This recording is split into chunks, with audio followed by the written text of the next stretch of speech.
Now, the covenant as a promise. Let me remind you again of the implications then of the covenant characteristics, which we have now named. Remembering that the covenant is literal, it's tangible, it's concrete. Therefore, it has to do with the actual, physical, real, flesh and blood, dirt and grime, people and land.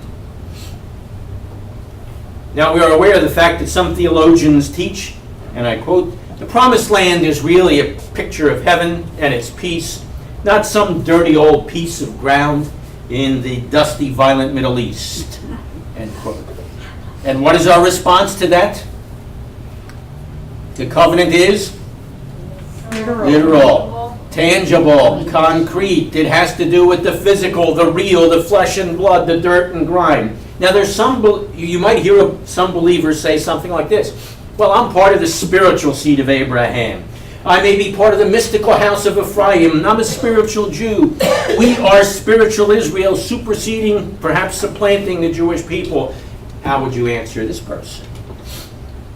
The covenant is literal, tangible, concrete, having to do with the actual, the physical, the real, the flesh and blood, the dirt and grime. And I'm always tempted to say, so how dirty and grimy are you anyway? But we'll leave that alone. But what about if in any future time God would say, those Jewish people, they're so tiresome, tedious, bothersome, and stubborn. I got it. I think I'll just choose someone different for a change. I know. The church. The new. The reborn Israel. What's the problem here? Irrevocable. Not quite here, but that is true. If in any future God said that, then the covenant is no longer eternal, permanent, perpetual. If the covenant is eternal, perpetual, and permanent, then it's never ending. If it ends at any point in time, it was never eternal, permanent, or perpetual in the first place. Okay? But what if it's... Yep. If the covenant, if God changes his mind and everything else, then not even the Gentiles or the people who are grafted in can trust them, right? Stop. You're ahead of me. Oh, sorry. It's okay. We'll get there. But yes, an excellent observation, but not quite there yet. All right. But, what was I saying? What if the Jewish people turned their backs on God, they rebelled against him, they even refused his Messiah? Quick pause. First of all, they did not, but that's not part of the discussion at this point.